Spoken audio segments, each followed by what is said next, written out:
So I started my career working directly with young North Carolinians who have IDD, and I saw the struggles that they and their families faced when trying to navigate a world that wasn't always designed with them in mind. Now, in the middle of my second year of law school, and mind you, this is just weeks after the birth of my first child, I was diagnosed with multiple sclerosis. And that moment was really tough and scary, but I also knew that it would make me a better disability advocate. In spite of our broad diversity, getting to say we when advocating for the needs of people with disabilities makes that message stronger. And as a parent, I want to make sure that my kids see disability as a normal part of life and something to be embraced. When I met him in college, actually, he was already providing services to kids with disabilities. And he was actually so in love with this work that he talked me into joining his service team. And since then, his enthusiasm has really only continued and grown stronger.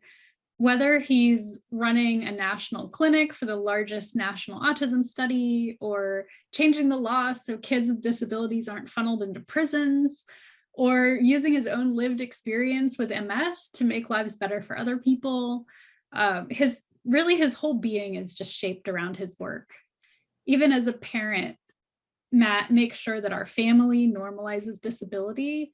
For instance, whenever he has a flare-up with his MS, he gets the kids to help with setting up his steroid infusions whenever he has a bad flare-up. So it's a bit of a fun time in our family when that happens.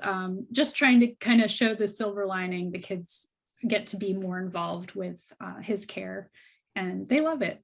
I first met Matt when he was an intern at our agency.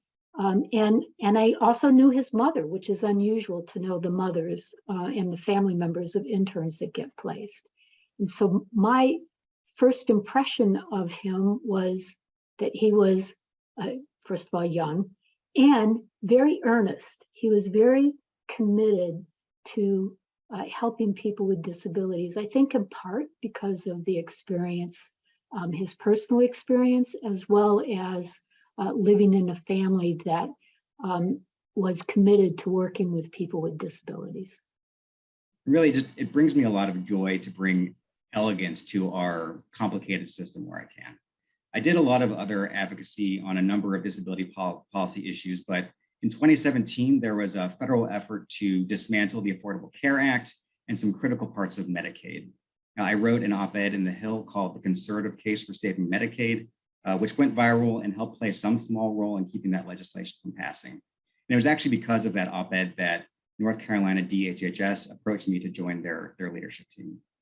And since being at NC DHHS, I've tried to keep a constant eye out for opportunities to use the gears of our system to make things better, both big and small. To be a good advocate, you really have to be able to put yourself in the other person's position to see what their experiences are from their point of view. It doesn't mean that you know everything about them, but a truly selfless advocate is always trying to put themselves in the other person's seat, looking at it from their point of view, trying to understand their experiences. And I think that was something that came naturally to Matt. Well, Matt's whole personality and his reason for being is really all oriented towards serving others. These qualities that Matt has make him perfect for this award. If he encounters a fork in the road and an easy path leads to a choice that's best for him, and then this dark, scary path leads to a better life outcome for anyone with IDD, he's choosing the dark, scary path without thinking twice. He just has that kind of dedication and perseverance in everything that he does throughout his whole career. For me, living with multiple sclerosis means that some days I have to work twice as hard to keep pace. And every year and a half or so, my body will fail me in a pretty profound and unpleasant way. And while I wouldn't necessarily wish that experience on anyone, it's also a gift. It's the universe giving me a firm kick in the pants. It makes me face the truth that my physical body, my ability to function in this world, really everything is temporary. It's a powerful reminder to keep my ego in check, my priorities straight, and to make sure I'm serving others with the time that I have on this planet. I've known Matt for 18 years, and as long as I've known him, his passion has been serving people with disabilities. And when we met in college, his job was providing in-home services to a child with autism. And at the time, he didn't have a car. There weren't taxis in our small town, and this was before Uber and all of that. So, but none of that was going to stop him. He literally walked uphill both ways through the mountains to get to this job. And that is the kind of perseverance that he has. And when he was diagnosed with MS, it really only hardened his resolve. And since then, he's just gone out of his way to live openly as a leader with a disability in order to drive change. I'm so thankful and humbled by receiving this award. And really the best part, it's not about me, it's not whoever's receiving it.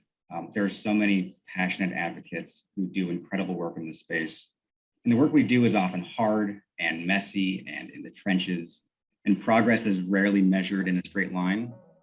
And that's why I find it so important for all of us to come together and take a moment to first celebrate our collective successes, and then even more importantly, recommit ourselves to building that inclusive world where people with disabilities are equally valued and integrated in society.